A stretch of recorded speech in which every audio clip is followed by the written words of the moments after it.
Hey Esteban, just checking you're ready to go live. All good here, Lee.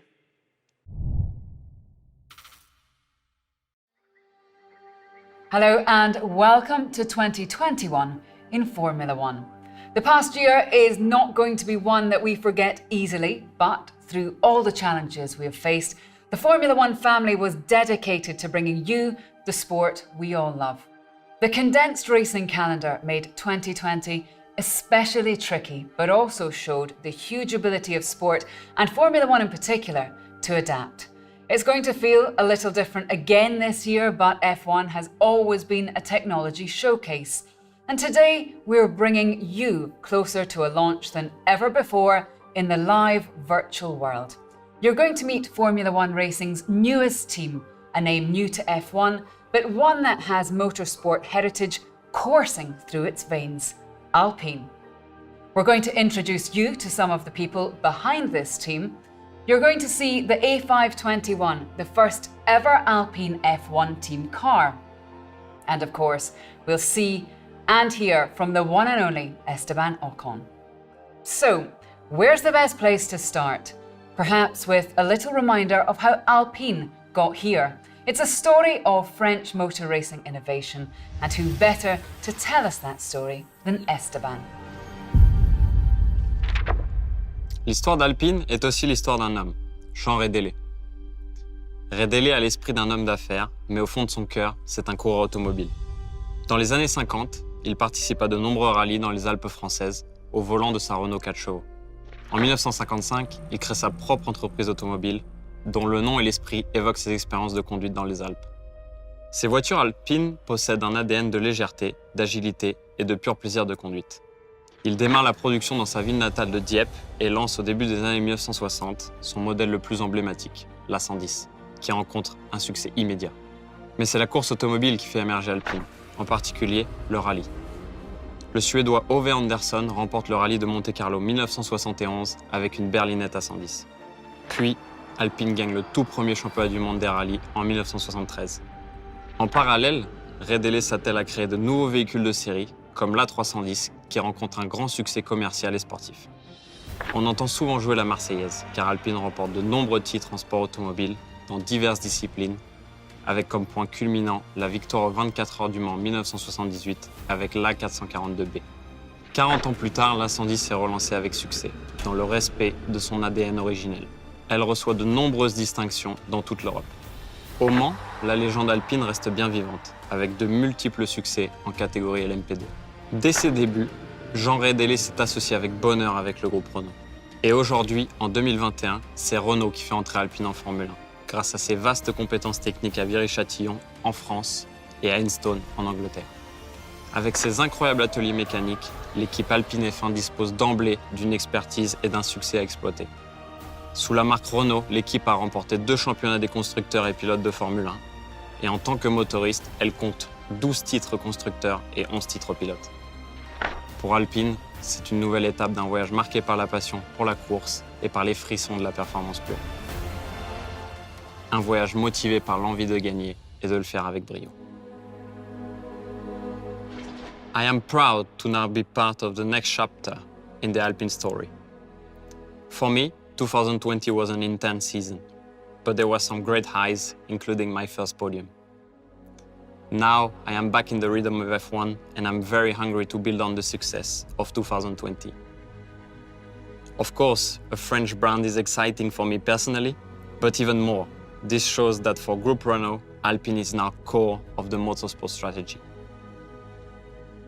We have the strong support of a mature technical team behind the scenes and a lot of ambition, pushing hard to every checkered flag. I'm grateful for the support of the team. I know I'm never alone behind the wheel of an Alpine Formula One car. We're going to be looking for good results and to build on last year's good performance. But most importantly, we need to use 2021 to position ourselves correctly for 2022, which is the big opportunity for us. I'm very confident. Now, just before we see the car for the first time, we should mention again the winner of these incredible trophies, our two-time world champion, Fernando Alonso. I know after Fernando's recent time off F1, he's incredibly excited to be, in his words, home again. Fernando, we'll see you very soon. And now is the moment that we have all waited for, the beginning of Alpine's new era in Formula One.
Wow, the Alpine A521, it looks amazing, and it's so exciting to have the Alpine name on a Formula One car. Esteban, what do you think? Wow, it looks great. It makes me proud to be a Frenchman. I can't wait to get behind the wheel. And what excites you about the Alpine F1 team? Well, I'm very proud to be part of Alpine F1 team. It's a team with French and British hearts, French passion and British grit, which is a perfect match. For me, who's French, but I also been involved with British racing teams for the majority of my career, it's a perfect fit. I'm hugely excited by the project. Renault F1 team made great progress last year, and now as Alpine F1 team, we are even more ambitious. Again, really excited by its ambitions, very clear commercial strategy that needs us to be visible, and the best way to do it is to race at the front. So we now have a mature technical team, good and proven facilities, and a correlation between factory and track that is working very well. Everyone is hugely motivated to deliver, obviously in their respective areas. So you sound confident, but how do you feel the team is looking for 2021? Well, I've exchanged with the technical team, so I had my engineers on the phone throughout winter, and the mechanics, and what I see is very encouraging. I think we're in good shape. The car is an evolution of 2020, which is positive for us.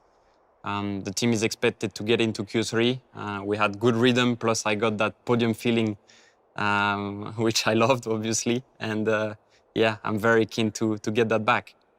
On the other side, we had great results also, but what we want is to get them on a regular basis now. We want to aim for even more form across all type of tracks. And we are, going back to tracks that we know now for the most part, and also into a rhythm that we know on a very intense season, which we know we can do based on 2020. So yeah, now I can't wait to get going. All right, well, you can probably feel the excitement from here. As Esteban said earlier, the drivers know they're not alone behind the wheel of this Alpine A521. And I'm now delighted to introduce you to three key people from Alpine F1 team. Alpine F1 team Racing Director Davide Brivio. Alpine F1 team Executive Director Marcin Budkowski. And Alpine CEO Laurent Rossi. Davide, in your role as racing director, I guess it's your job to try and extract the best from the drivers. Yes, just As the technical director ensure the maximum possible performance is extracted from the chassis and the engine, I will ensure that the drivers are performing at their best. So this means getting to know them extremely well, what they need to perform, what kind of support network, and then liaising with technical team to action or create the optimal level. It's very much a team sport. I'm very lucky to have two very excellent drivers. Fernando Alonso is one of the most determined sport people I ever encountered. And he's an experienced race and championship winner, so he knows what it takes to pull a team together. He also knows the team very well, some faces from the past, but also he has spent time getting to know the newer recruits, so he will be very focused on what it takes to succeed. And Esteban is young, but just as hungry, and is very quick, as seen by his podium in Bahrain, and how close he was to Daniel by the end of the season. And now the age is rounding off. He's more focused on detail, but target feedback and less critical of himself. So looking forward to enhancing his strong points and continuing his already strong progress. The dynamic between Fernando and Esteban is going to be an interesting one. They can definitely benefit from each other. Esteban in learning from his experience and Fernando from Esteban's insight to the current team. Also, keep a keen eye on the young driver program to monitor the next generation. Young drivers are an important part of the team, not just as a future of Alpine drivers. They play a huge role on testing, development, sim work, race support. So it's a very interesting position and happy to start work. I can't wait to be in Bahrain. And of course, you're crossing over from bikes to single-seaters. Will that bring a different dimension to your role? Yeah, sport people are a unique breed. Determined, focused, driven, hungry, almost ruthless. But bikes and Formula One are both a team sport, so we need the athletes to look behind their personal ambition and deliver for the world, not just for their own individual aims. Last year in the MotoGP, we did just that. We worked as a team and won the championship. It was entirely a team effort and conducted in a very challenging competitive condition. So Formula One in this respect is similar. You need to work together, get the most from each part of the world to succeed. However, you can't get away from the fact that sports have a very different technologies. The methodologies and the way of work are different. And I look forward to discover all the Formula One specificities. And it will be an accelerated learning, but the team in Aston and Viry are highly experienced and motivated. So there is an advantage for me there. We know what we have to do as a team, and now it will be getting the best out of each other. So our goals are totally clear, which makes the roadmap to achieve them also very clear. Now, Martin, tell us about the genesis of this car, especially in the very peculiar conditions that we had in the past year. Well, yes, it's been a challenging year. I think it's been a challenging year for everyone around the world, and F1 teams are no exception. So we had to adapt, we had to innovate, but that's what we do best. F1 teams are very agile organizations, and they can react very well to these kind of situations. So we had to adapt to the working from home situation, where it's more difficult to do collaborative work. We had to adapt to the social distancing measures, which make running a factory much more complicated. We had to innovate, like the last few weeks, for example, to assemble the car you're seeing today. We had to set up a biosphere so the race team could put it together in safe conditions. And from a personal point of view, managing a team in these conditions have been a tremendous experience as well. But here it is, the car is there, and that's the result of the work of our staff. And they've put an amount of determination, of motivation in this car, and I think they can be proud of the result, and I'm certainly proud of the way our team members have reacted. And I'm also humbled to be standing here today, although virtually, to represent the 1,200 people from Viry and Enstone who have been contributed to it. And what are the main differences compared to 2020 and the main challenges for this season ahead? So this year's car is an evolution of last year's contender, mainly because the regulations have forced us to carry over the same basis. However, we've worked and tried to improve every area that was left free to develop. And Pirelli has introduced new tyres for this season. They're different from last year's. But also the FIA, to spice things up a little bit, has made changes to the aerodynamic regulations that lost quite a lot of performance to the cars. And we've worked hard during the winter to try to recover this performance. Interestingly, they're actually in an area that normally doesn't really behave in the same way at the track than our tools and our simulations tell us. So it's going to be a year where, beyond getting the new tyres to work with the car, it's going to be very important to get a best collaboration between the people at the factory and people at the track to develop the car aerodynamically and to allow us to realize our ambitious development program for the first few races. And that includes the driver, who are an essential part of this development loop. So these are challenges for the 2021 season, and certainly we are aiming at building up on the positive momentum we had in the second part of the 2020 season. Laurent, the first Alpine Formula One car is being revealed today. As the Alpine CEO, tell us about the A521. Firstly, it's an exciting moment, a new journey for Alpine as well as for me. The A521 is based on the fundamentals of the RS20 chassis, and in particular on the strength that enabled us to finish on the podium 3 times last season and score 181 points in the championship. The team has made a number of changes to the chassis to comply with technical regulation and maintain its competitiveness. On the engine side, the 1-year delay in the new regulation means that we will be using an evolution of our RE28 unit. There are a few developments with the powertrain, and we have worked specifically to ensure optimum performance and reliability. In fact, this car embodies the Alpine identity, and its livery conveys our values. The blue, white, and red is obviously a reference to both the French flag and the Union Jack, representing the soul and character of this multicultural team that merges flamboyance and skills under one banner. In fact, this car is the expression and symbol of Enstone and Viry, one team, united. Motorsport, and F1 in particular, is at the heart of our strategy to develop the Alpine brand. This car is also an asset to showcase the excellence of the Renault Group. And it's an exciting day, an emotional day. How do you feel today? Well, I'm feeling very proud standing by this technological gem. After only a month in joining, I've already witnessed the commitment and expertise the team has put into this car.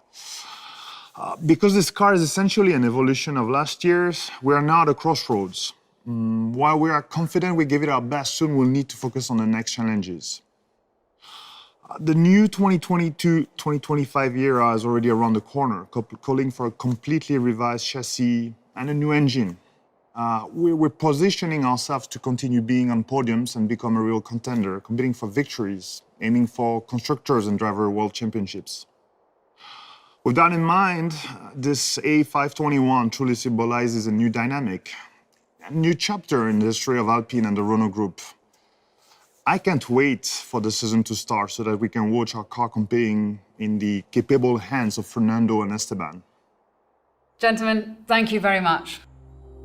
Now, our time here is almost up, but to truly appreciate the passion and purpose behind this team, there's one more person and a few more people to meet. Our next guest is a man who was instrumental to bringing Alpine to the Formula One circuit. It's my great pleasure to welcome Group Renault CEO, Luca De Meo. Hello everyone, this is a pleasure and an honor to launch this 2021 season, the first under our new colors. The livery you're seeing today has the simplicity and strength of a flag. French and English, engine and chassis. It contains all the strength of the team.